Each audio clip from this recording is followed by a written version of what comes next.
What's up, War Report family? Your boy C Dub here. And tonight we're going to predict week eight games in the SEC. Also previewing Auburn against Missouri. Battle of the Tigers. Who comes out on top? Let's talk about it in the midweek report.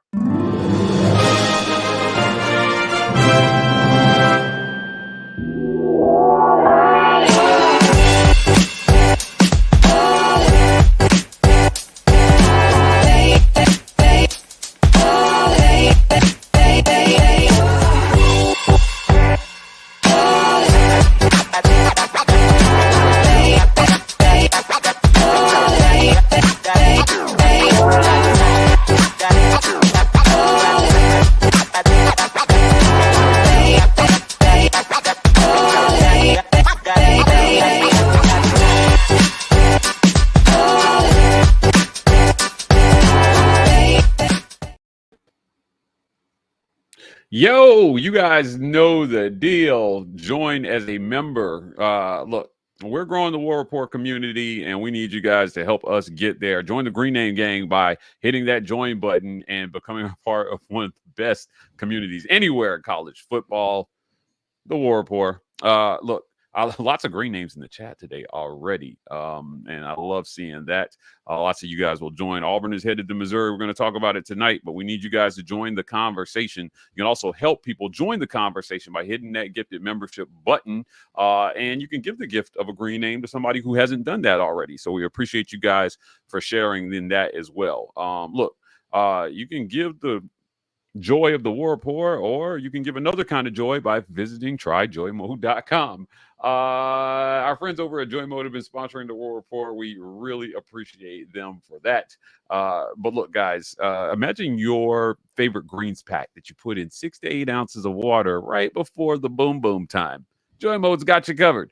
Look, you can go to a gas station and get a shady gas station pill, or you can visit tryjoymode.com and use code REPORT to get 20% off plus free shipping. Trust me, your women will thank you. Last but certainly not least, I want to thank show sponsor Vintage 2298 Restaurant and Butcher Shop. They've been sponsoring us for a while as well, too. We appreciate them. If you've seen our one-on-one sit-downs with athletes and coaches, we do those at Vintage. Vintage hosts us, they feed us, and they allow us to get you guys some great content in an original format. So thank you to Vintage 2298 for sponsoring the War Report. Again, visit them at 2298 East University Drive in Auburn, Alabama, if you're in town.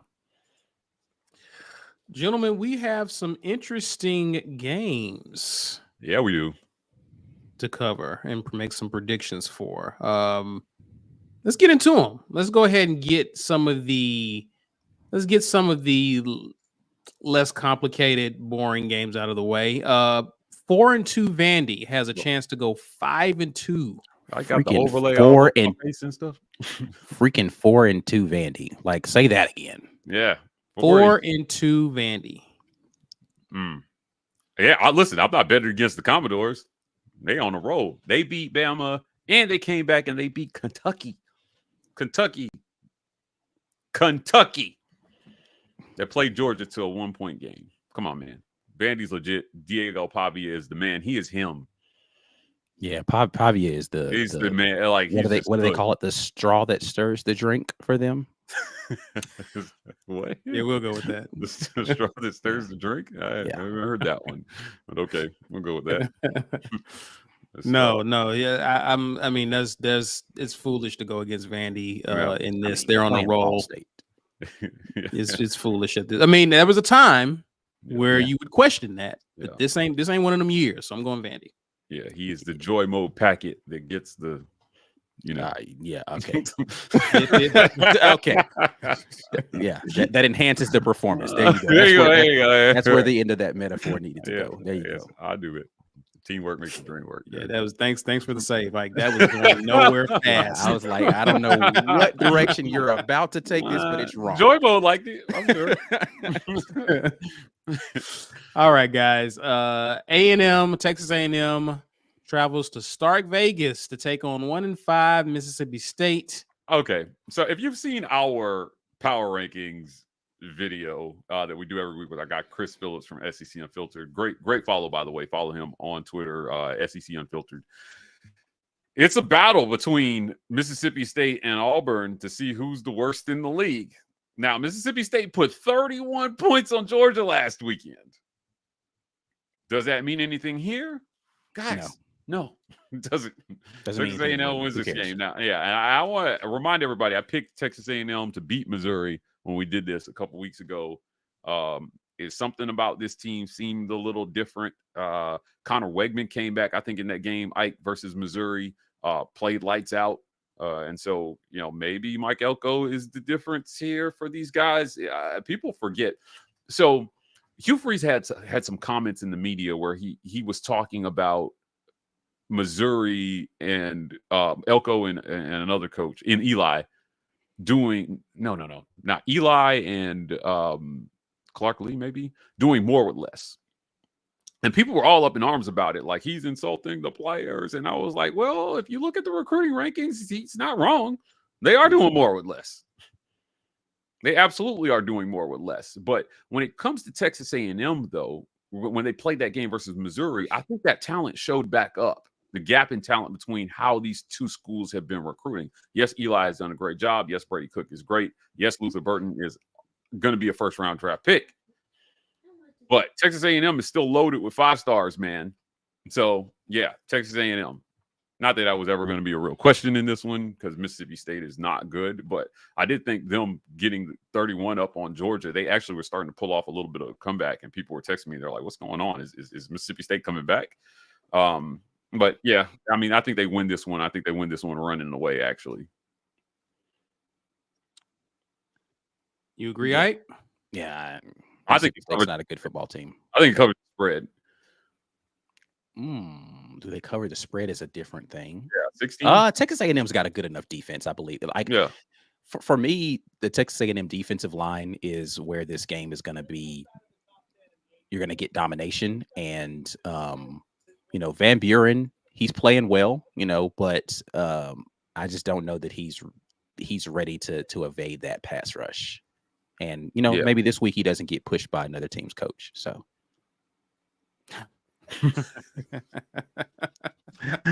Well, that was a bunch of what about that, right? I know you had your feelings on it, Ike, about Kirby and what happened there. I don't know if I dig his explanation. I don't care what his explanation was. You did it, right? Whether it was an accident or not, you 100% did it. And so, like, why are we pretending like it's just, oh well, I accidentally pushed a guy, and so my bad. Like, what? If he did that on the street to somebody, like the way he pushed him, right? Like it wasn't like a bump as you casually walk by. Like it was 2 arms extended push of a person. If you did that on a street to a random person, my bad, don't cut it, bro. If a player had done that exact same thing in the game, that's a penalty. Yeah. Like, why are we acting like because it was Kirby Smart all of a sudden that it's nothing? Yeah. I ain't saying throw him in jail, but like let's not pretend like this was okay. Yeah, it's ridiculous. Yeah, I said it to somebody. Somebody asked me this question in another forum that I participate in, and I just said, "Look, man, there's a higher, I think, standard for behavior that you expect from somebody in his position. So simply saying I was unaware of my surroundings or something of that nature to me is not really that, you know what I mean? I didn't think it was as big a deal maybe as some people were making it, but like the point I was making is whatever consequences come from it are fair because you have a higher level of accountability in your position if you're him as a coach. 100%. Right. All right, gentlemen. I got A&M, so I think all 3 of us are in agreement. A&M will win this game. South Carolina. This is such an interesting one. Hurting after that loss in Tuscaloosa goes on the road to Norman, Oklahoma. This is a pick 'em, right?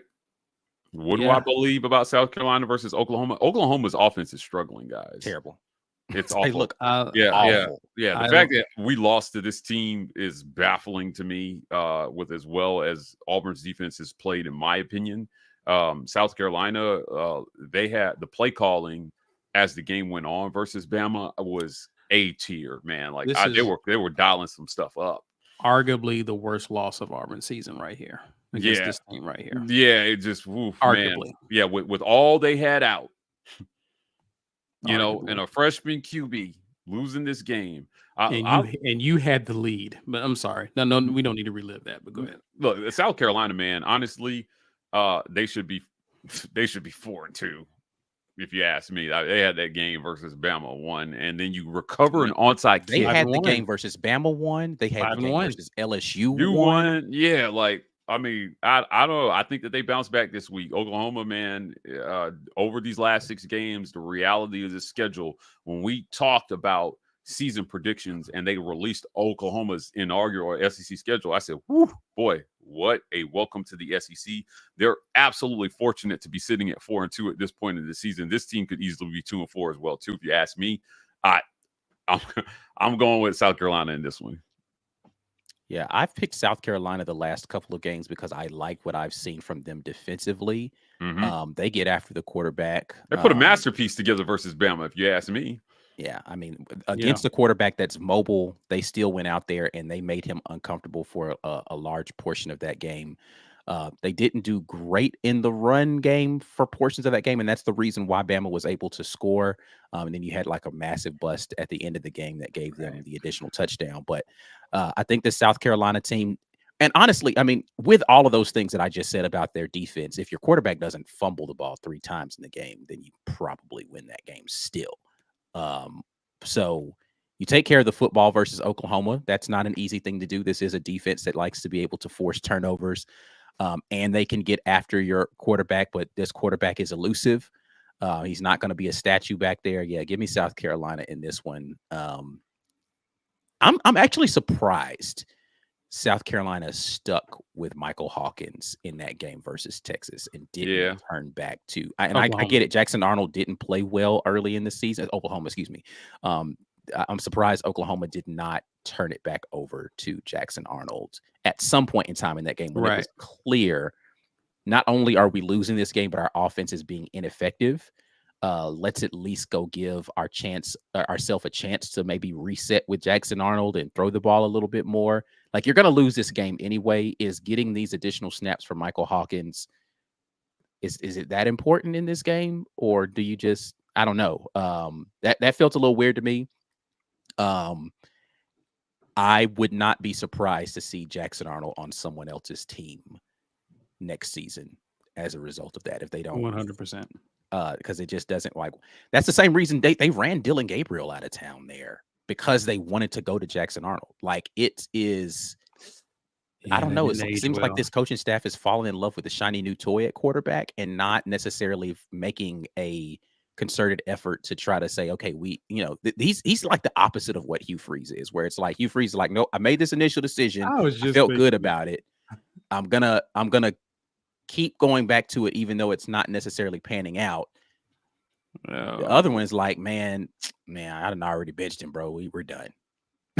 And it just, I don't know. I was like, is Jackson Arnold the reason why your offense wasn't performing well? Because it ain't like it's doing much better with Michael Hawkins. So, I don't see Jackson Arnold being on an Oklahoma team next year unless, I don't know. As of right now, I would assume he's gone.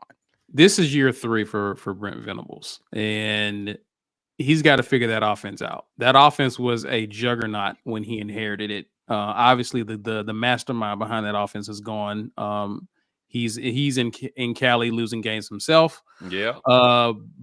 But he's got to figure something out offensively. Like, they look like an offense coached by a defensive coach, right? Yeah. They look like it. So it's just, again, that's not the Oklahoma we've been accustomed to, and so they got to figure something out there. They don't do it against South Carolina. I got them winning on the road. All right. Who is next? This is an intriguing one here. Florida at 3-3 at this point in the season. And this could be a 4-2 team easily as well, too. Yeah. I got to hand it to Billy Napier. They're fighting. Yeah. Talk about coaching for your life. He is coaching for and his very existence. Fired. Yeah. Well, I mean, once they call the board of trustees meeting, right? Like it's going to be difficult. But hey, listen, man, there was a whole jet on the tarmac in Auburn, and the coach didn't get fired. So it's they got caught. We got caught. That's why we didn't. I'm saying the board of trustees meeting was open. They were just like, "Hey, man, come on to the principal's office real quick." Yeah, I'll tell you this. I think Napier has done a decent job to this point in the season. Look, recruiting is waning a little bit over there in Gainesville. Compared to his SEC peers, it seems like a lot of people were really calling for Lagway, and we saw him, and he threw the touchdown pass to send it to overtime. So young man has some talent, and Napier may be in a like F it mode, like if I'm gonna get fired, might as well just try this freshman maybe. Yeah. And so yeah, I can't fire me, I quit kind of attitude, like, bro. Yeah, I don't want this job, no way. I'll go back and forth on this one, but guys, I think I'm going with Florida. They're at home in Ben Hill Griffin. It's a pick on. I am struggling not to pick Florida in this game, honestly, because I think Florida's actually playing decently right now. Yeah. And I don't, and not to say that Kentucky's not playing well. I still think Kentucky has a good defense. But I don't know, man. This one's hard. This is a difficult choice for me about which team, because it's at home. It's a pick 'em too, so that's why you're struggling. It's a pick 'em. Because it's at home. I think I'm going to go Florida as well. But, man, if you had asked me at the beginning of the year which way this would be going, I'd be going Kentucky all the way. I don't know, man. That's hard. You got a young quarterback in DJ Lagway going against a pretty fearsome pass rush from Kentucky that can dial it up when they need to. Go on, pick Florida. Come on over to the dark side. The question I have to ask is, can Florida's defense prevent Kentucky from having the big plays? Because that's really where, like, when they get into the mode where they're getting chunk plays, that offense goes. They don't have a lot of patience offensively to like methodically move the ball down the field. And is Florida going to be susceptible to the big? I'm gonna pick Florida, but with no confidence whatsoever. All right, Florida. Just close my eyes, flip a coin, whatever. There we go. Florida. 3 for 3. I just do not have any confidence in Kentucky's offense. I like that. That's just really been why this is in the past. These are the games I would say Kentucky should win this game. Yeah. But what typically happens is they need offense to keep up with whatever the opposition is doing, and they just can't come through. I don't expect that to start today or this weekend. I'm going to go Florida just because I think Kentucky is going to Kentucky when it's all said and done. Not mad at it. Hopefully that streak of Kentucky screwing games up continues for at least 2 more weeks. Indeed. Especially if they get it right, they need to get it wrong the week after this, regardless. LSU didn't let me down last week. Woo! Will they let you down this week? Hell no, boy. The other Tigers have it rolling. If the Auburn Tigers can't get it done, damn it, one set of Tigers has to do it. Hopefully not the Missouri ones. Right. I forgot. There's a third option there. Damn it, Tiger on Tiger violence this weekend. Look, interesting spread, by the way. Yeah, it is an interesting spread. This is a pick 'em. I don't know. I think LSU's better than this. I think the spread is crazy. I think they easily cover this. Nussmeier is a dude, and I like Nuss. Yeah, and he can just like he can bounce back from a bad start. He is fearless. He will make a bad play and come back and make a good play. And if you think about that game last week with Ole Miss and their faking injury asses, he just look, man. He made the plays that they needed. They didn't lead 1 second in that game until they won. Yeah, they never led in that game. And somehow it felt like they were never out of it. I watched every second of that one. It was a doozy of a game. And look, man, Ole Miss, it was the game I expected. It was the game I expected. But when it comes to big games, Lane Kiffin's teams are frauds. Did you call them lame? Lame lanes, the lame. Is that a Freudian slip there? Yeah. Lame Kiffin. That's lame. Funny. Like in big games, his teams are frauds. Yeah. There's no other way to put it. He may be able to turn in a 10-2 season here, but the games that he loses are the big ones. Yeah, I thought it was just a thing against Nick Saban. It's big games. It's big games. Yeah, he just doesn't know how to win a big game. So yeah, I think Ole Miss.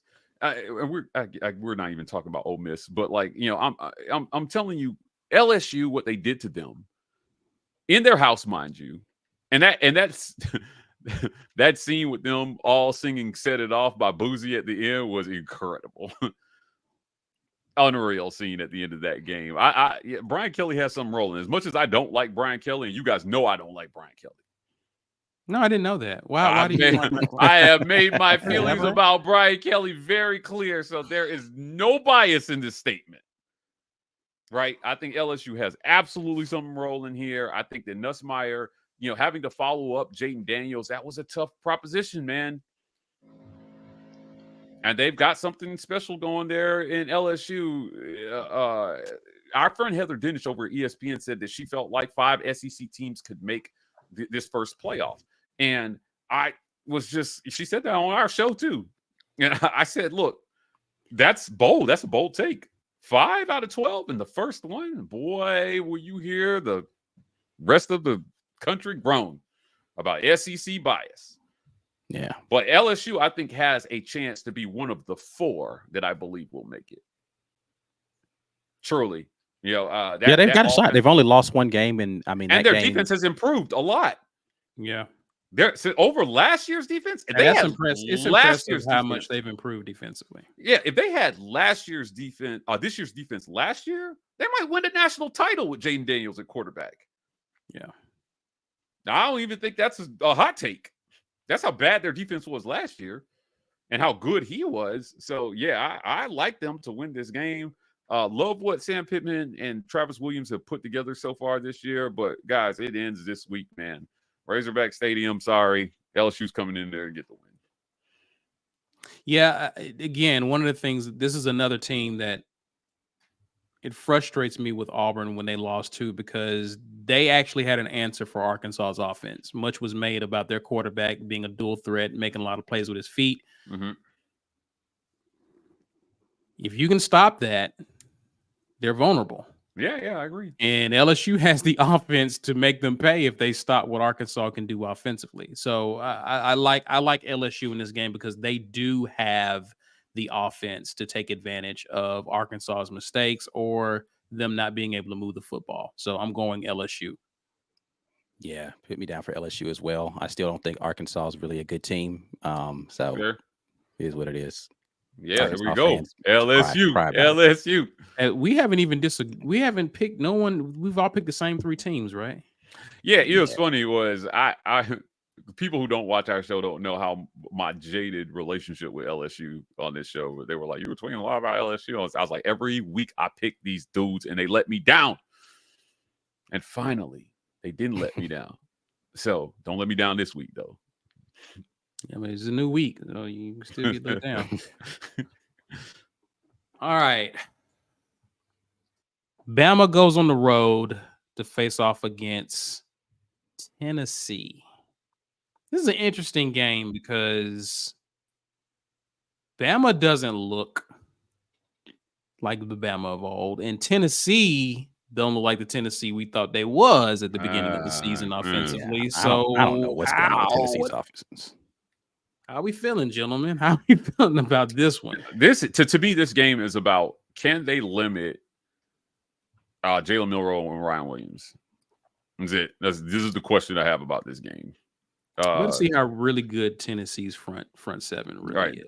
There's a couple ways to go about this. Now, South Carolina, I thought did an excellent job defensively against Bama, limiting Milroe and his impact on the game. Vanderbilt just said, screw it, we're just going to not give you the ball. Like, that's how they won the game pretty much. And in only 17 minutes of possession, Alabama was still able to put up 35 points. So this is a team that can score and score quickly and fast. However, our South Carolina showed there's a formula defensively. If you have enough horses on that side of the ball to slow them down, can Tennessee do that? You can't get into. I don't think Tennessee can win a shootout with Alabama. I just don't. This game is going to have to be somewhere in the 20s, and they're going to have to win the turnover battle. And because I've been praying on Alabama's downfall every week, I'm not going to stop this week. Tennessee. It's in Neyland. Last time they visit Neyland, Tennessee pulled it off. Go ahead. Yeah. I have questions about this Tennessee offense, and can Nico find a way back into being more confident with what he's seeing out there in front of him? But I also have questions about this Bama secondary. Like, they've had pretty significant coverage busts in just about every game. And they have, again, I think that feels weird saying it about an Alabama team, but you remember Nick is gone. Yeah. And they they got let off the hook by South Carolina, because South Carolina should have won that game. Yeah. And then Bama's offensive tackles for a second year in a row have been giving up a lot of pressures on Jalen, like a lot. Now, some of them are Jalen Milroe's fault because he's holding the ball a little too long, but still, they're having a tough time blocking quality edge rushers this season. Actually, this is like the third or fourth year where Bama's offensive line just has not been protecting their quarterbacks well. And that feels weird to say, right? Like, you're used to just, these dominant trench players being at Alabama, and that has been kind of a steady regression for them over the last few years. I'm going to put a little faith in this Tennessee defense, and I'm going to pick Tennessee in this one. But again, this is not a game where I'm just like, yeah, Tennessee is definite. Like, Bama could 100% win, and I wouldn't be shocked. But I think I'm going to say Tennessee's defense, coupled with some mistakes from the Bama defense, gives Tennessee this win. I think this is a game Tennessee gets up for. And I've just enjoyed gravity pulling Alabama's hearts down gradually this year. Yo, they're 5-1, and you would swear from their fan base that they had not won a single game this season. But you know why? It's because the chinks in the armor have never been so evident as they are now, right? Like, they can smell it. The dam is about to break. It feels like now. If you're last year, it felt like it was this same kind of feeling, but they pulled it together somehow. And it's the lack of faith in the new guy. Yeah, because if this were Nick Saban, they would be like, all right, Saban's going to figure it out. Or like, you'd have some of those, the game's past Saban by, it's time for him to get out of here. Like, they would be saying those things, but a large portion of that fan base would have faith Nick Saban's going to get it together and they're going to come out with a vengeance this next game. But losing to Vandy and then almost losing to South Carolina, two of the teams that have perennially been some of the worst teams in this conference, they are down real bad, really bad. Even though On 3 and 247 just gave them, a little dose of candy, was like, oh, you whiny babies, here's a #1 ranked class. They reclassified everybody this year, and now Bama has the #1 ranked recruiting class in the country. Randomly, I don't know if you guys knew that, but I did not. I want to take everybody back to media days. Every year, Ike and I go for you guys, and I never miss a chance to ask the Alabama head coach a question. This year was Kalen DeBoer. I asked him about facing off against real defenses, essentially paraphrasing. I was nicer, but like, look, this is Pac-12, and he kind of was just very, well, we've always done what we've done, and it's going to work. Brother, you got saved by the gods against South Carolina in your house. Yeah. You're not on the road at South Carolina, in Tuscaloosa, you almost let them boys come in there and take it from you. You let them recover an onside kick late in the game. That was so ridiculous. Come on, man. That onside kick was so ridiculous. It's not like it was a surprise. Yeah. What is happening right now? Like, you know it. You just recover it and the game is over and you let them boys get it. This is not the same. He is not Saban. Yeah. And trying to act like just because we have all this talent, we talk about it week after week on this show. Doesn't matter how much talent you have. If you as a coach can absolutely F it up. Yeah. And he's this close, man. Every week I'm tuning in to watch the epic meltdown. It was awesome. When they lost to Vanderbilt, they marched down the streets triumphantly with goalposts and they threw that shit in the river. The one kid, I don't even go here. This ain't my school. He was celebrating their downfall. He wasn't even a Commodore. Come on, man. The dam is about to break. He did that for us. He did that for us. He was us. Lionel Richie showed up. One of us. Yes. Come on, man.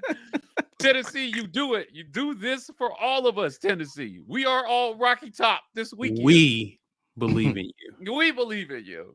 We believe. Yeah. Listen, a loss to Vandy, near struggle win game versus South Carolina, and a loss to Tennessee in back-to-back weeks, it may break.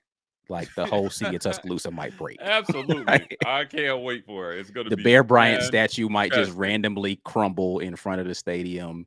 Nick Saban's going to go to a gravesite, dig a hole, jump in it, and roll around and get back up and go home. It's going to be amazing. And it's got nothing to do with talent. This is all coaching. You got plenty of talent. This is all about coaching and scheme. If you lose this game, I don't want to hear crap about talent. Yeah, Kane Womack is going to have to fall on that sword. Oh my God! Pretty much, he's going to be the guy. He's going to be the scapegoat at the end of this. Yeah, the last two assistant coaches that I've heard Alabama fans complain about the most: Bill O'Brien and Pete Golding. Mm-hmm. As a matter of fact, all my Bama friends was calling the end of that Ole Miss LSU game a Pete Golding special. They're like, they got the Pete Golding special at the end. When in fairness, though, gave it up. Like, I mean, in fairness, that defense has. I mean, they're getting some talent. Don't get me wrong, but that defense has improved since he's been there. Ole Miss defense was terrible. Sure, yeah. I mean, you're still giving up touchdowns when it matters the most. Sure, though. Yeah, sure. So I don't know, man. To me, this is Alabama. Is got like you. I'm right. Like, and I brought that up because he was talking about Womack, and I hear them talking about Womack the same way that they're talking about Golden and Bill O'Brien. Yeah, like it's the same. Yeah, they hate him, and so I'm like, dude, once they strike up the band against you like they did Golden and O'Brien, beware. So it's gonna take one or two more losses, and they will get the pitchforks out, and they will put his head on a spike outside the city. Yeah. And they're just doing it in the city. That's he might not. As a matter of fact, this is a road game. He might not even be allowed back in. If they lose. Yeah, you drive home. Yeah. All right, gentlemen. This the game. Wow. This is the game. In my mind, this is the game that decides who's the best in the country. Truly, I've never lost faith in Georgia. I don't care what happened in that game with Alabama. Don't care. They had one bad half of football, as far as I'm concerned. Is it me or? I mean, Texas beat the brakes off Oklahoma. That's not. I mean, that's no debate there. Yeah, it's pretty good defense too. Yeah, but something about Texas. I don't know. It seems like they have a lot to prove in this game. Well, they've got the easiest SEC schedule. They got the schedule that Georgia usually gets.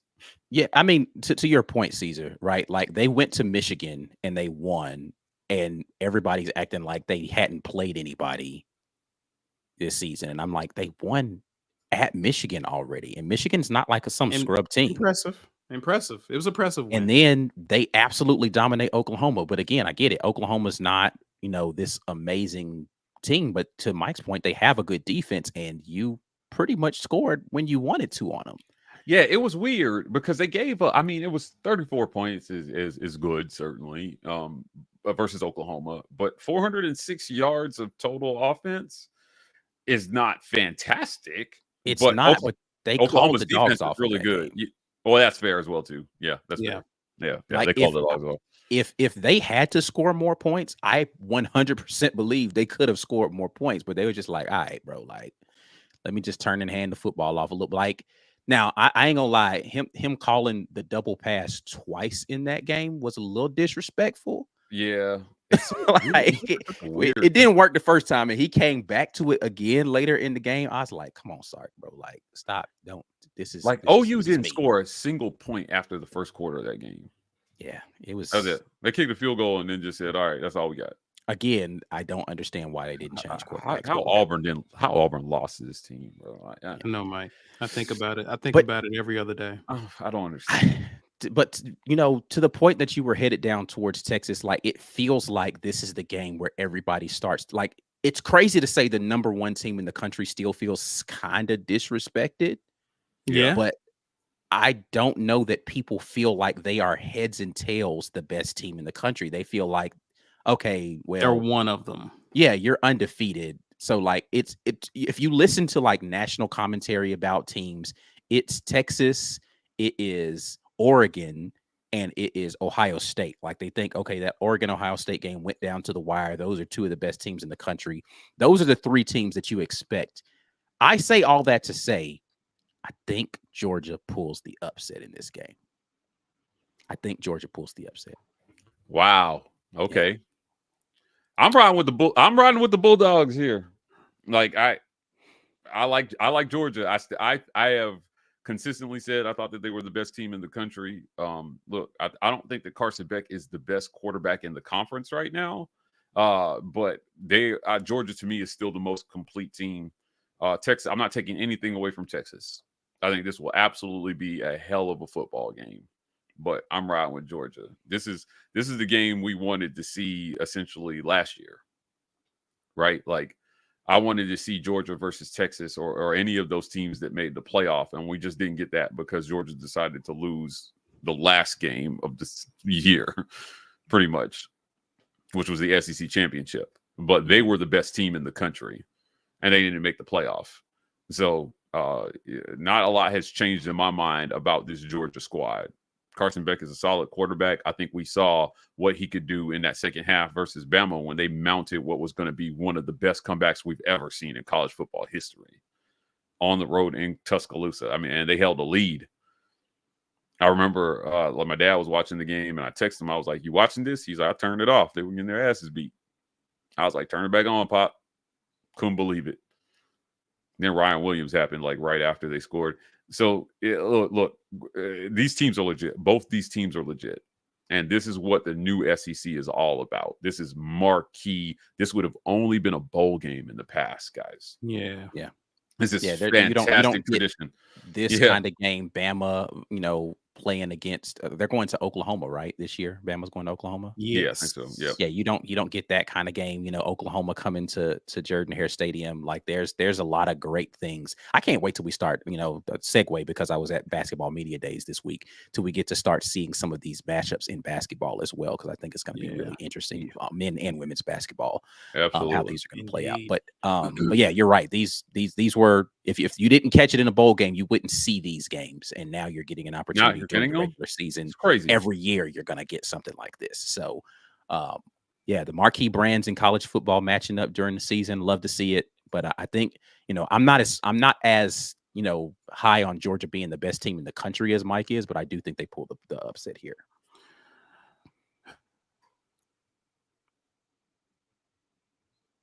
I'm gonna go Georgia. Really? Yeah. Oh man, get the clean sweep. Reason why I say that is just simply because with the job Sark has done, big games. Yeah. Big games. Got in the playoffs last year. Didn't advance. Like, Sark has to psychologically get over that hump. This is the game. This is where you start showing signs that you're turning the corner. This is a championship contender. Yeah. He has to prove that. Until then, I'm gonna go with the guy who's done it a few times in Kirby. So I'm going dogs. Caesar, can we do a community spotlight right quick? I gotta know who are you? Who is the diddler? Bruh, Who changed their name to the diddler? And then put a message about General Booty. Come on, bro. And OF. What are we doing here? Look at the picture. You gotta relax. Chill. Man, it's Wednesday. You gotta relax. That's Friday night behavior. Yeah, like I guess y'all wild. Anyway, community spotlight brought to you by the War Report. Share this video. Smash that like.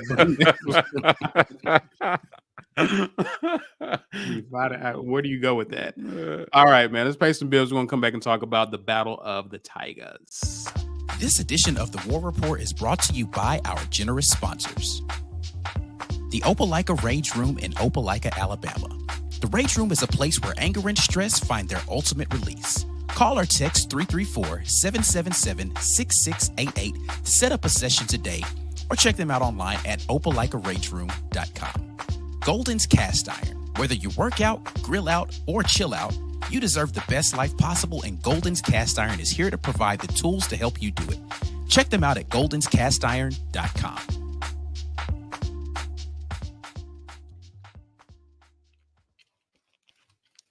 You guys know the deal. Sign up as a member. We need you guys to do it. $5.99 a month. We'll get there. Oh my goodness, sorry. $5.99 a month will get you there. We appreciate our green name gang. The diddler, I noticed the diddler had a black name, guys. If you're going to diddle our section, our comment section, don't. Do not. Might as well diddle from a green perspective. Yeah, man. I'm just saying. See how God works. He wouldn't even let you finish that. Listen. What is he? He's wilding now. We gave him way too much attention. But yeah, get yourself a green name, join our community, help us grow this awesome thing we call the War Report. Also, you can give the gift of the War Report by hitting that gifted membership button. We appreciate everybody who does that. I want to thank show sponsor Rogue Shop. Visit rogueshop.com, use code Reporter, get 15% off your order at the Rogue Shop. Pain, sleep, stress, anxiety, whatever ails you in life, the Rogue Shop has you covered. rogueshop.com, use code Report, 15% off. Also want to give an extra special shout out to our friends over at Manscaped. It's a sophisticated world, and we're sophisticated gentlemen, so we don't use the same shaver for our balls that we do our face, guys. So get the beard hedger, get the lawnmower 5.0 for the boys downstairs, and get it popping. Use code Reporter, get 20% off plus free shipping at manscaped.com. They're longtime sponsors of the War Report. We appreciate them. And then I want to give one more shout out to our title sponsor for tonight's show, the Rage Room. You can visit them in Opelika or in Birmingham. If you're in Birmingham, visit 2616 7th Ave South in downtown Birmingham. Not only can you break stuff, they have axe throwing there now. You can throw axes at walls, not at people, but at walls. And in Opelika, visit 1510 2nd Avenue in Opelika, Alabama, where you can break cars' windshields. You can get your rage out. And look, at 2 and 4, you guys should have plenty of rage to take to the Rage Room. So I don't want to hear it. Go over there and break some stuff. Agreed. Have you thrown an axe yet, Mike? Yes, I have. Does it take a lot out of you to throw the axe? Like after that, or is it pretty? No, I don't think it does. I mean, look, there's not a heavy. skill to it. It's not heavy. Not heavy. Okay, good. Skill to it. Yeah, certainly. And if you hit the board wrong, the axe could definitely bounce back, so that you can sign in some waivers before you go in there. However, I've seen some terrifying TikToks on axe throwing. But if you're in Birmingham, I recommend you go do it. It's like only 1 in every 5 people that gets like hit in the face with an axe. Could you send me those TikToks? Yeah. It's not 1 in 5 people, guys.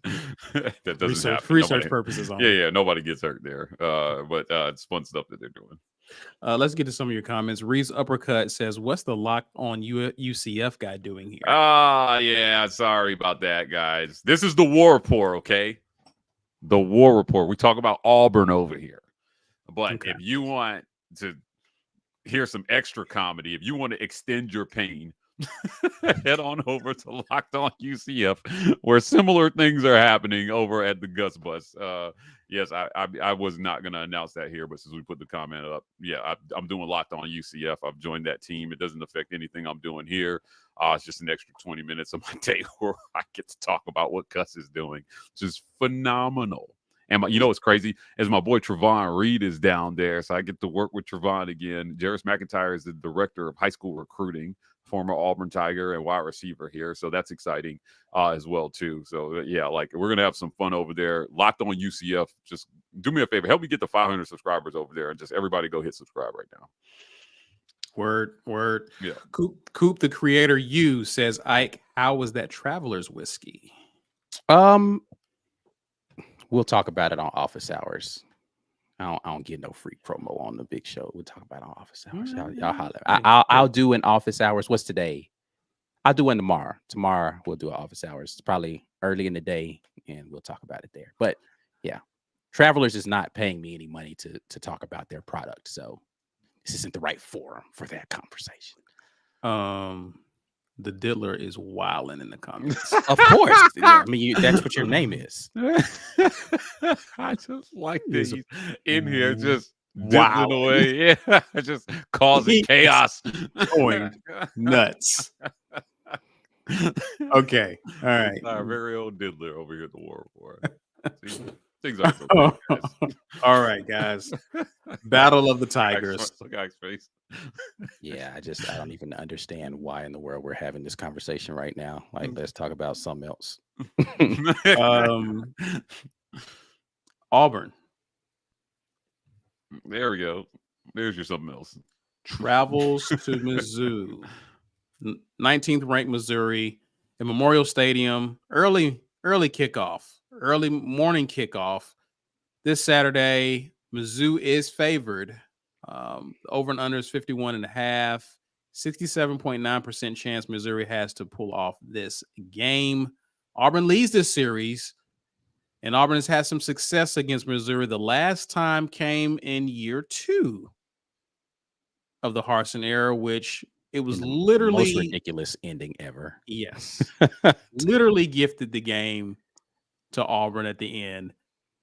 Can they get some revenge in this matchup? Gentlemen, how are we feeling about this game here?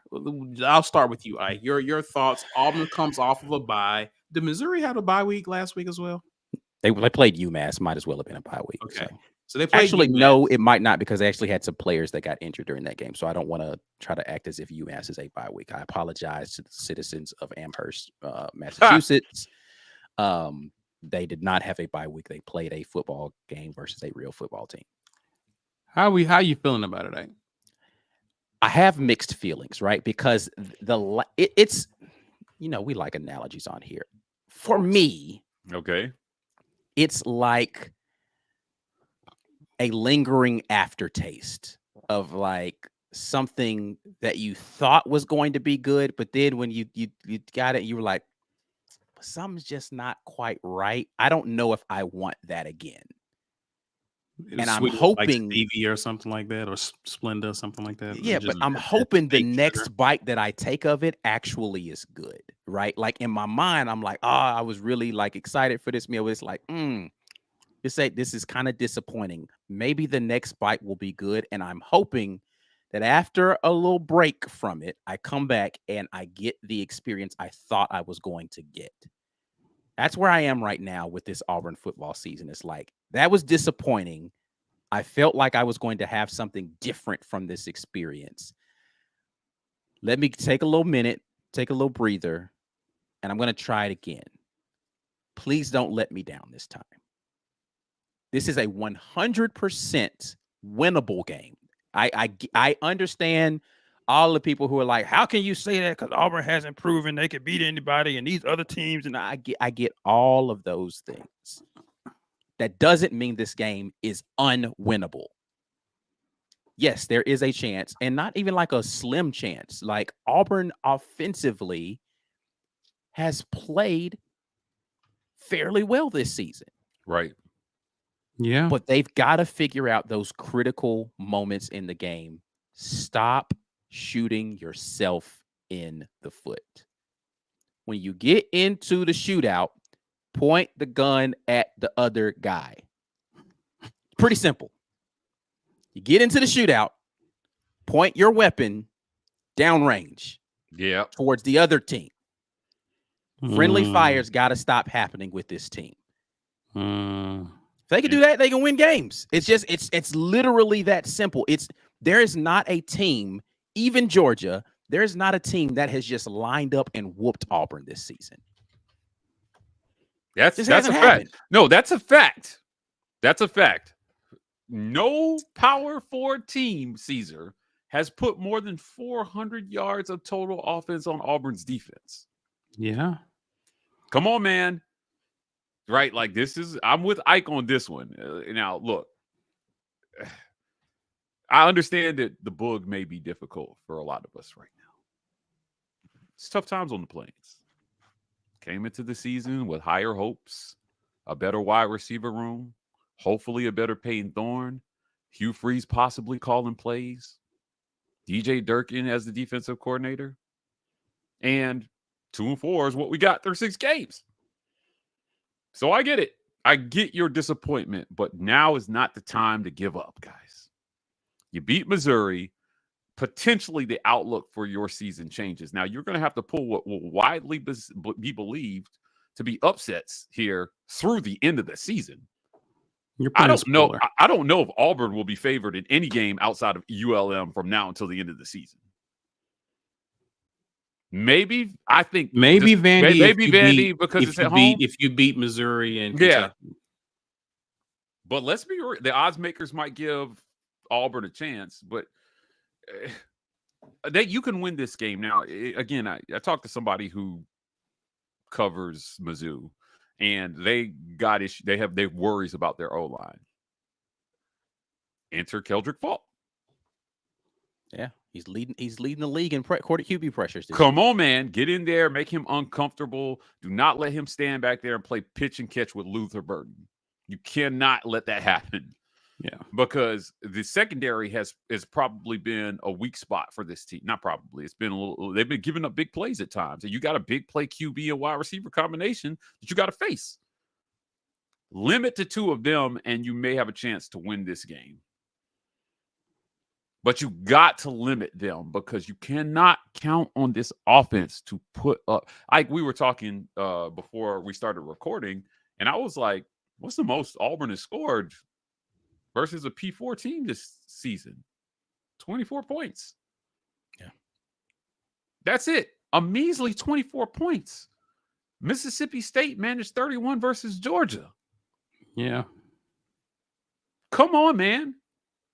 You can't count on these guys to put up points. So you have to limit them. You might need to score. Or at the very least, give them a short field to work right. With. At the very least, that. Turn them over and on their side of the field and give them so that Auburn has not lacked on offense is big plays though. Turn them over on their side of the field, and I'm confident that Peyton Thorne can find a big play or 2 in the passing game and maybe for a touchdown. So go ahead, Mike. Go ahead. Yeah, so that's all I'm saying. You just have to give them the opportunity. This thing has to work. A lot has been put on the defense, but you are where you are. So I'm going to put even more on them on Saturday. Your season is on the line. Embarrassment is on the line. Yeah. No bowl game in year 2 with a better roster? Yeah. That's what's on the line on Saturday. No bowl game. And I call it a rebuild, call whatever, call it what you want. No bowl game is an absolute disappointment that you cannot blame on talent. You're not wrong. Losing a game here or there, sure. We got to close the talent gap so we can catch up with Georgia and Alabama. All right, I'll buy that. Yeah, but you ain't got to catch up with Cal and Arkansas. Or Arkansas. I don't know that you had to catch up with Oklahoma. I say not that version of Oklahoma that came to Jordan-Hare Stadium either. Yeah. That's not talent, man. That's coaching. Coach these boys up and put together a damn game plan to beat a team that you can absolutely beat. Because Vanderbilt almost did it. They did it. Texas A&M did it. How long are we going to accept this here? You got rid of Gus because you were tired of mediocrity. And 4 years later, we're sitting here at less than what was Harson's first year. Now, everybody got all upset at me when I said, you know what? Outside of recruiting, I don't know that Hugh Freeze's first year was better than Harson's first year. I dare someone to argue with me about that now. You lost to a G5 team. You had an embarrassing loss in the Iron Bowl. You had an embarrassing bowl game loss, and you had quarterback issues all over the place. With arguably better talent, with guys that you picked. You picked them. You picked the quarterback. You pick these coordinators. Go out there and put out something better on the field. No one's asking for a championship. What we are asking for is we're asking for something that shows everybody that, look, man, close, sure, but losing games is still unacceptable. And losing the games that they're losing are unacceptable. Yeah. They had no business. They had no business losing to Arkansas. They had no business losing to an Oklahoma team with all them offensive starters out.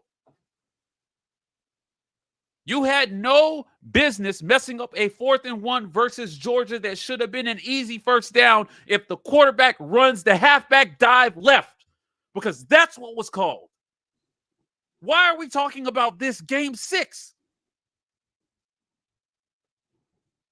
And then you get in front of the media every week and say, well, we got to coach it better. No shit. It's obviously a coaching issue. That's what you get paid to do. When you win, everybody eats. When you lose, everybody starves, man. That's how Auburn has always been. Now, you've been given every single resource a coach could ask for to do this thing. Go do it. Unwavering support from your AD, endless amounts of NIL dollars, a $90 million performance center, and access to the best recruits in the country. It's getting really hard to celebrate these recruiting wins when you can't get the most out of the talent that you have now, because what it makes me believe is that when you do have those guys, you're going to get less out of them too.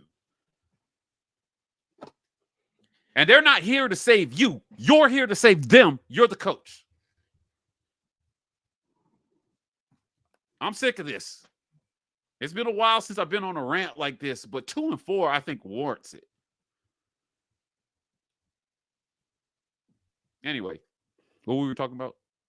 I don't know. I mean, I had some questions, but shoot, I mean, you know. Listen, all I have to say in regard to this, and I'm not going to give some impassioned speech and all that. All I have to say is figure out what you're going to do with your quarterback. And that, to me, that's been the long and the short of it for the last 2 years, is you've mismanaged the quarterback position, a position that everyone unanimously thought that's the one thing you're going to upgrade.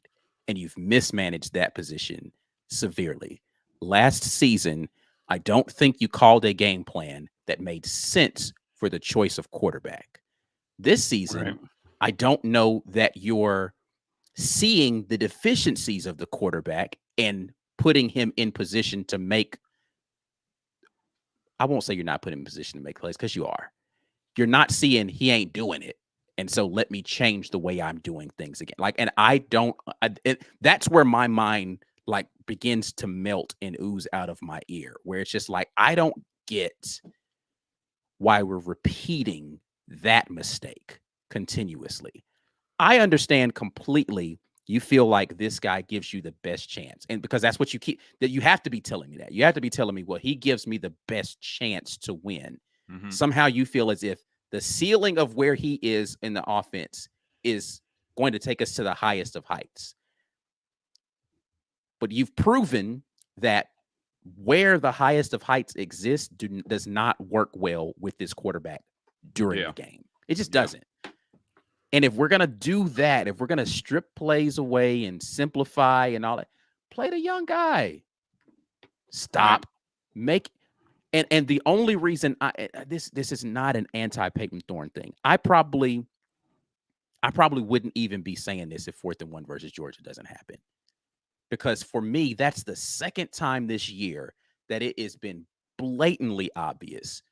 He called his own number in a crucial moment, and it wasn't the right call. Can I trust you? And that's the question I think that he has to ask of his quarterback during this bye week.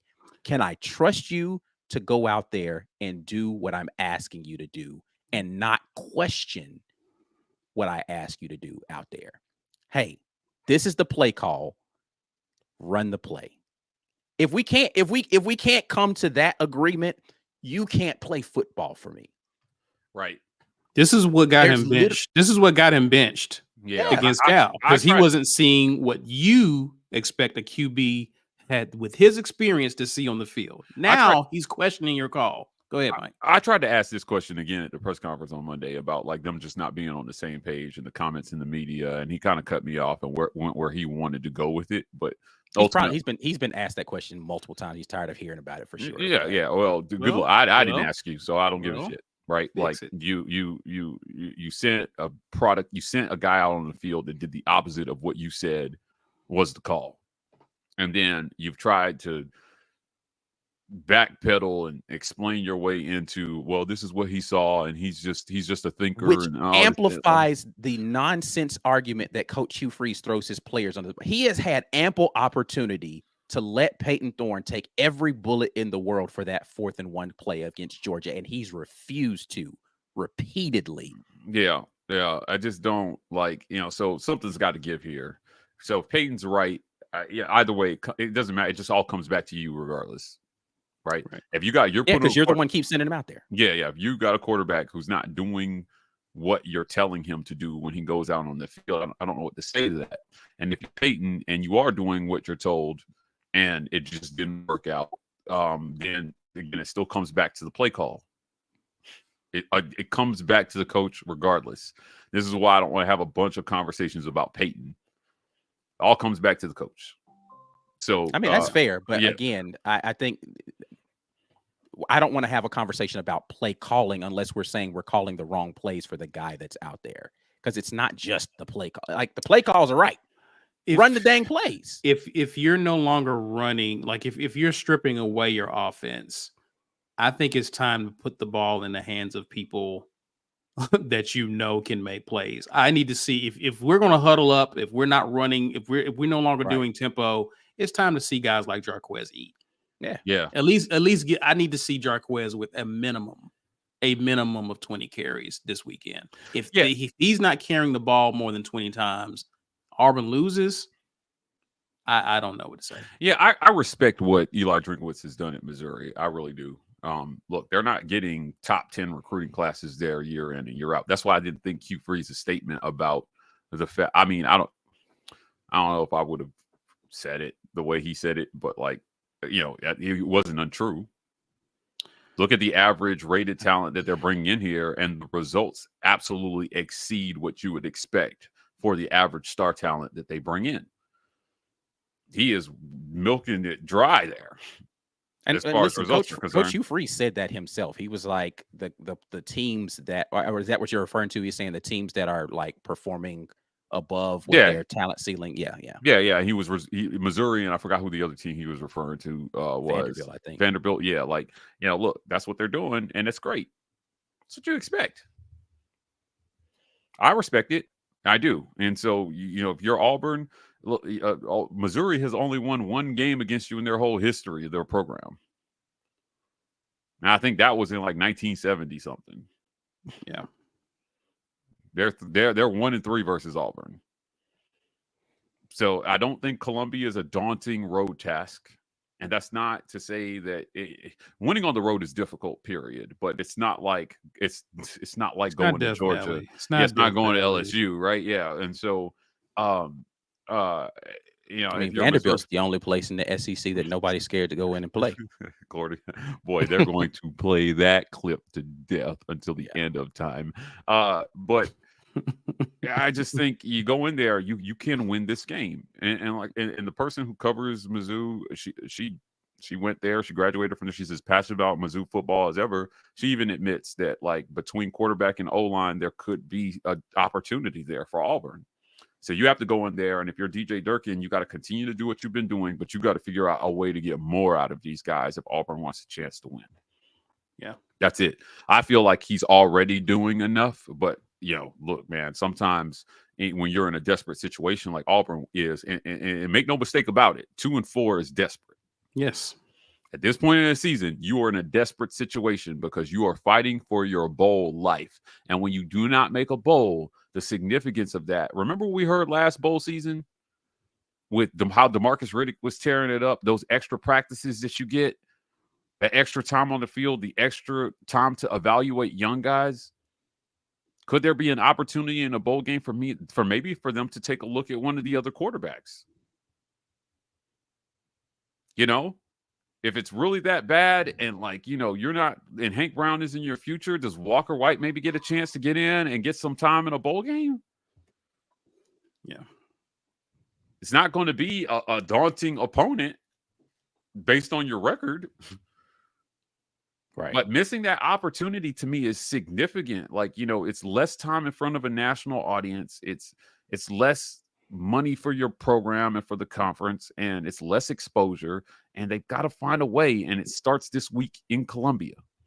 And I mean, again, it's signs that you're going backwards and not forwards with your program. That's just it will be a failure of a year too.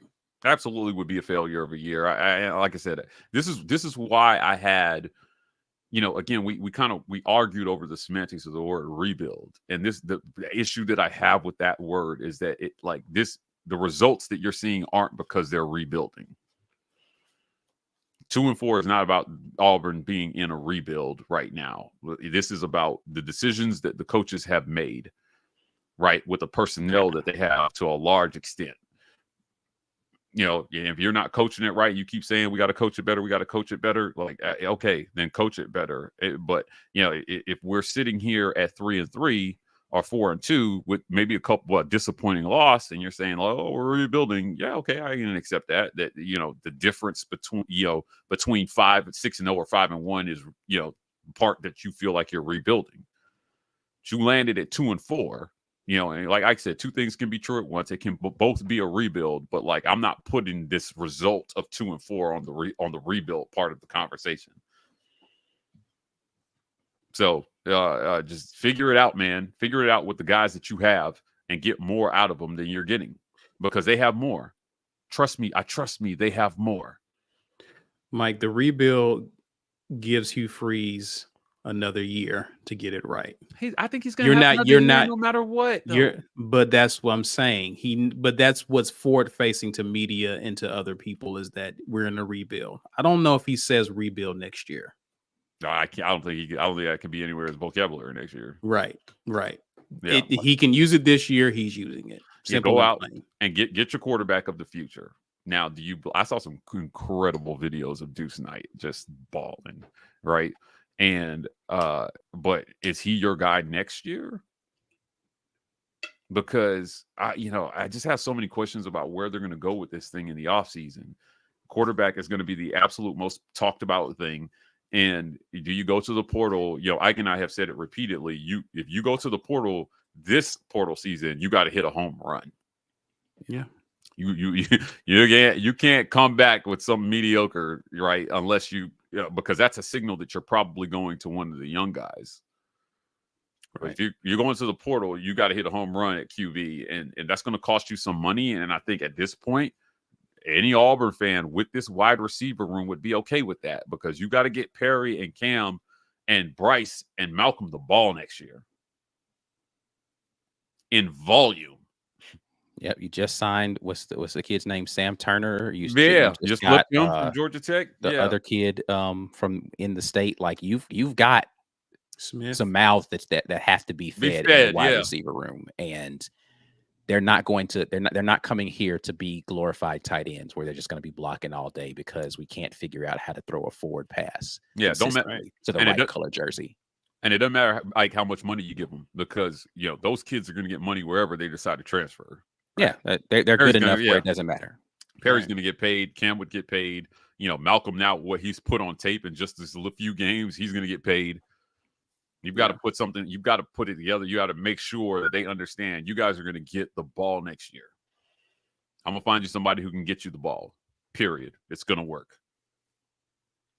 Yep, that's it. Sorry, we thought it would work out with Peyton. It didn't. Our bad. But I also think too, hopefully your recruiting pitch to these guys was the future anyway, beyond Peyton. And so I think you have to talk about that. But the pressure is on you, to your point, Mike, to bring someone in who can absolutely transform this off. The offense is due of a transformation. This is not, Hugh Freeze can't run his offense the way he wants to. Yeah. Bring someone in who can help you run that offense. All right, let's get to some of the comments here. Dwayne with the super chat says, I still believe in us. They can win out and finish 8-4. Everyone else can be beaten. Listen, that's a true statement. That's actually a true statement. Yeah. But listen, they got to show me something in this first game. Go out there and handle it. And honestly, at this point in time, I don't even care how you win the game, right? Like, I don't need you to go out there and dominate Missouri. Just figure out a way to come away from that game with a win and then let the next week handle itself versus Kentucky. I don't care if it's an ugly win and you're saying to yourself, yeah, we won, but I don't feel good about our prospects for the next game. I don't care. Win. Auburn has to stop pulling out losses. Like you pull out a win, you have to stop pulling out a loss because you've been there. Out game is weak. Just win, man. Like, come on, man. Yeah. Where did that go, game, man? Because you're right there on the doorstep of winning so many times, and you've decided, no, thank you. I don't want this. Yeah. And I don't understand that. Jordan Messner says, does Cam Coleman figure it out this week? Figure what out? What does he have to figure out? Interesting thing, because he's had drops for sure. There have been stuff that he should have caught that he dropped, but I question. At one point, I'm with Caesar on this one. Yeah, I'm still not sure. If there's not an undisclosed something going on there. Oh his shoulder's definitely worse than what they're wanting to admit. Yeah, but here's the thing. And this goes back to your coaching statement. I don't think they're using Cam Coleman effectively. Like, they're turning him into this one-trick pony that, he's running double moves all the time, or he's running, it's like a slant or a double move. Like, that's really, or a back shoulder. Slant, double move, back shoulder. Those are the only things that you're giving him, when I think he can do more than that for you if you allow him to, right? Like, if his shoulder's hurt, then stop throwing the slants where he's going to have to reach out and save a pass over the middle. Throw him some comeback routes. Do something that makes the DBs have to keep themselves honest versus him. So, and I don't know. Again, I don't know what from the route tree and all that kind of stuff, what they feel comfortable with him running, and that's why they're only running a few different routes. But it doesn't feel as if they're utilizing a 5-star talent in the ways a 5-star talent should be utilized. Yeah. Doug Dozier says, we rush 3. Can we please rush 4? Referring to the 3-down linemen and DJ Durkin's defense on key passing downs. I mean, this is. I know people hate it, but rushing 3 makes sense in certain scenarios. It just does. Like, I can go and show you film during the Georgia game where they rushed 3 and it was effective. Like, rushing 4. It's situation based, and I want people to stop getting so caught up in a very small thing that actually makes sense at sometimes. Like, I get it, but that ain't the reason that they're a coverage bust. That's not the reason why. Like, as a whole, it's way too too nuanced to say, well, can we just rush 4? Okay. So that means you want one less person in pass coverage with an ineffective pass rush to give time for the quarterback to be able to find where they're going with it. Or if they're going against a quarterback that runs, you want to not spy them. Or you want to put rush 4 plus a spy, which means you only have 6 in coverage. Is that what you're saying? It's situation based. Yeah. So yes, we can stop rushing 3 when it makes sense to not rush 3. Anthony Long says at the beginning of the offseason, weren't we told that Peyton Thorne was an extension of Coach Hugh Freeze on the field? The results are in, and that was a lie. Or it wasn't. I about to say, was it a lie? I don't know. I mean, yeah, or was ouch. it? Yeah, right. I mean, ouch. I mean, I feel you. I feel you, Anthony. But the disconnect would say yes, that he's not an extension of him on the field. And I've said this many times. He can be an extension of him during practice, but does that translate to the game? Right. It's great. You know everything to do on the big board, and you can diagram it, and you can tell us all the stuff of what's supposed to happen. But when it's first time one there, last one to actually leave, yeah. When it's time to actually do it, though, are you doing it? Like all that stuff is cute. It's real cute, and it shows you how smart he is. Like he's gonna be an amazing coach when it's time to execute the play on the game day. Is he the guy that's going to get it done? Survey says. Okay, y'all remember this? It was actually a really good. That was actually a really good. Yeah. Okay. All right. Yeah. Thank you. I needed that. Doug Dozier says bowl games mean 0 these days. You are not going to learn. I don't know if I agree with this, Doug. Yeah. No. But Doug, we're talking about evaluating your players, getting a chance to evaluate your players. So, whether you win or lose the game, to me, inconsequential. It's extra practices. It's extra time to evaluate your team. That's it. That's what you lose when you don't make a bowl game. And it's money, for the record. It's money. And it's an extra experience and opportunity for your guys as well, too, to travel to someplace probably they've never been before, play on the road, play in a different environment. Like there are things other than winning and losing to gain from playing in a bowl game. Just like scrimmages. Like, winning a scrimmage doesn't mean anything. Right. But you still want to be able to evaluate just like what we're saying, what I just said about Peyton Thorne, right? Like, I need to get an opportunity to see you outside of practice with a non-contact jersey and see how you respond in these moments. Facts. It's not necessarily about whether or not preseason games in the NFL. No, they don't mean anything. Who cares if you go undefeated during the preseason? Right. I'm evaluating players to see, do you fit in the scheme of what we're trying to do? Do you understand the responsibilities I'm asking you to do? And then what can I coach to get you to understand this better now that you've seen it in live action during these moments? It means something. It doesn't mean anything, I guess, to fans anymore because of the prestige of the bowl games. But to coaches, if you handle this right, it absolutely means something. Mike B asked, why didn't Freeze go after Pavia in the portal? We could have got him cheap. I mean, hindsight is 2020, right? I've seen people ask this question a lot, and I don't necessarily disagree with the idea that Diego Pavia would have been a good get in the transfer portal. I just don't know that he wasn't a package deal with his former head coach and offensive coordinator. And if Coach Hugh Freeze wasn't willing to give over his offensive play calling to Tim Beck and let Diego Pavia run that offense, I don't know that you get Diego Pavia. And so that's probably a big reason why. Yeah. Yep. All right, gentlemen. Do we do predictions? Y'all do predictions, or are we gonna wait till? I guess we're all gonna be on the live for Saturday. Yeah, I'll predict right now. I predict this one was lost before the season. Auburn can absolutely win this game, but given how things are going, it would be absolute bug to pick them to change my prediction now. So, like before the season, to pick this as a loss, and then after seeing 6 games to say, "Oh, I think we're gonna win." I don't know how I could get there. It hurts, man, but I think they lose this one, but I think it's close.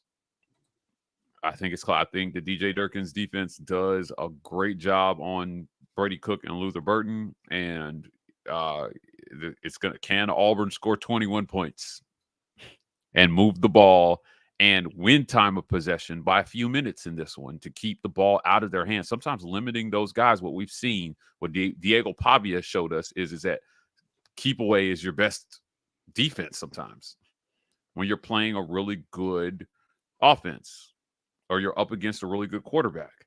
Just got to keep the ball out of his hands. And keeping the ball out of his hands 4, 5, 6 less minutes in this game could mean the difference for you in this one. If Auburn can do that, they can win, right? But I haven't seen anything so far this season that suggests to me that they will. So I've got Auburn losing this one, and it's going to be something like 27-17. This is my prediction. Nobody else has to give theirs, but I don't need to wait till Saturday to say that. All right. Ike, any thoughts before we get out of here, man? Nope. F Missouri. F them other Tigers, man. They fake. They ain't got no stripes. And their mascot looks stupid, too. It does look stupid. F them other Tigers, because I'm down for my Tigers. Don't worry. See murder? Yeah. Okay. All right. I like that. Mike, tell people how they can get a green name, sir.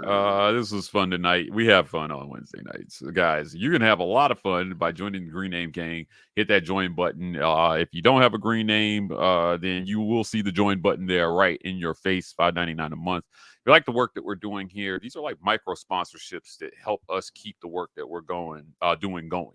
Ike was at the Georgia game for you guys in Athens. It is valuable for us to have a man on the ground there. That's not free. And when you guys sign up as memberships, it helps us keep that work going. I think we got to get Ike to Cameron Indoor here in about a month and a half. God, it's coming up quickly. Or 2 months? Yeah, it is. It's coming up quickly. But Auburn plays Duke. And we want to have a guy there as well, too. So, guys, memberships. Give that gift of the War Report by hitting that gifted membership buttons. Those count just as much, too. Again, I want to thank our title sponsor, the Rage Room. Visit them in Birmingham or Opelika. If you're in the Birmingham area, downtown, 2616 7th Ave South. They've got axe throwing there in addition to all the things that you can break. And if you're in the Opelika area, 1510 2nd Ave, Opelika, we appreciate you guys for doing that. Guys, check us out on podcasts. This helps us a lot. If you are in your car, if you're at the gym and you just want to get your Auburn football fix, we've got all our content in audio-only format for you. So go to Apple Podcasts or Spotify, wherever you listen to podcasts. The War Report is there. Turn on notifications, subscribe, and just make sure that you're downloading those episodes set to automatic download. It helps us quite a bit. Last but certainly not least, show sponsor Vintage 2298 Restaurant and Butcher Shop right there in Auburn, Alabama. We love our local community, so they love us back. If you're in that area and you're looking for some good eats, Vintage has you covered. They've got a seasonal menu that is amazing. And sometimes, ask Chef Baldwin. Go in, sit down, ask Chef Baldwin and say, I need the elk.